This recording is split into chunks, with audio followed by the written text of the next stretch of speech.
3 വർഷം മുമ്പാണ് സൗമ്യ കേസിന് പിന്നാലെ തൃശൂർ വെച്ച് ദിശ ദിവാകരനും വനിതാ കമ്പാർട്ട്മെന്റിൽ ആക്രമിക്കപ്പെട്ടത്. അക്രമി ഓടുന്ന ട്രെയിനിൽ നിന്ന് തള്ളിയിട്ടതിനെ തുടർന്ന് തലച്ചോറിനും എല്ലുകൾക്കും സാരമായി പരിക്കേറ്റ ദിശയുടെ വാർത്ത മാധ്യമങ്ങൾ നൽകിയിരുന്നു.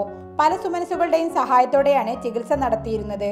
സഫാരി ടിവിയിൽ ഉൾപ്പെടെ പ്രോഗ്രാം അവതാരികയായിരുന്ന ദിശയെ കണ്ടാൽ പഴയ സഹപാഠികൾക്ക് പോലും തിരിച്ചറിയാനാകില്ല. കാഴ്ചയും ഭൂരിഭാഗം നഷ്ടപ്പെട്ട സ്ഥിതിയിലാണ്. പാതി തളർന്നിരുന്ന ശരീരം ചികിത്സയിൽ മെച്ചപ്പെടുന്നുണ്ട്. പക്ഷേ കടുത്ത സാമ്പത്തിക പ്രതിസന്ധി മൂലം ദിശയുടെ ചികിത്സ മുമ്പോട്ട് കൊണ്ടുപോകാൻ സാധിക്കാത്ത സ്ഥിതിയിലാണ്. കാരണം എൻ്റെ അനിയന് പോലും ബുദ്ധിമുട്ടായി. പിന്നെ ആ ഒരു ചികിത്സാ ചെലവ് ഭയങ്കരമായതുകൊണ്ട് ചികിത്സ മര്യാദയ്ക്ക് മുന്നോട്ട് കൊണ്ടുപോകാൻ പോലും കഴിയുന്നില്ല. പിന്നെ അത് നിത്യചെലവാണ് ഇപ്പം കഴിയുന്നത് എങ്ങനെയൊക്കെയോ അച്ഛൻ്റെ പെൻഷനുകൊണ്ട്. അപ്പോൾ ഈ മെഡിസിനുള്ള പൈസ ആയുർവേദമാണ് ഞങ്ങളിപ്പോൾ കോൺസെൻട്രേറ്റ് ചെയ്യുന്നത്. അപ്പോൾ അതിൻ്റെ മരുന്നുകളൊക്കെ കിട്ടാൻ ഭയങ്കര ബുദ്ധിമുട്ടാണ്. ചികിത്സ തന്നെ മുന്നോട്ട് കൊണ്ടുപോകാൻ കഴിയുന്നില്ല. സൗമ്യ കേസിന് പിന്നാലെ സ്ത്രീ സുരക്ഷയെ പറ്റി അധികൃതർ വാചാലമാകുമ്പോഴും ദിശയുടെ കേസിന്റെ നിജസ്ഥിതി എന്താണെന്ന് ഇതുവരെ റെയിൽവേ വ്യക്തമാക്കിയിട്ടില്ല.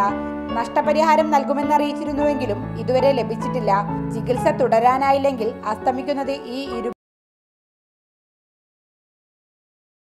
സൗമ്യമാരെ തിരിഞ്ഞു നോക്കാൻ നമ്മുടെ നാട്ടിലെ സർക്കാരിനോ നിയമ സംവിധാനത്തിനോ സമയമില്ല. വിധിയോട് മല്ലിടുമ്പോഴും ഒന്ന് എണീറ്റ് നടക്കാൻ ഒരു കൈത്താങ്ങ് മാത്രമേ ഈ പെൺകുട്ടി ചോദിക്കുന്നുള്ളൂ. കോഴിക്കോട്ട് നിന്നും ക്യാമറാമാൻ വിനീഷ് ഒളവണ്ണക്കൊപ്പം ടി കെ സബീന, റിപ്പോർട്ടർ.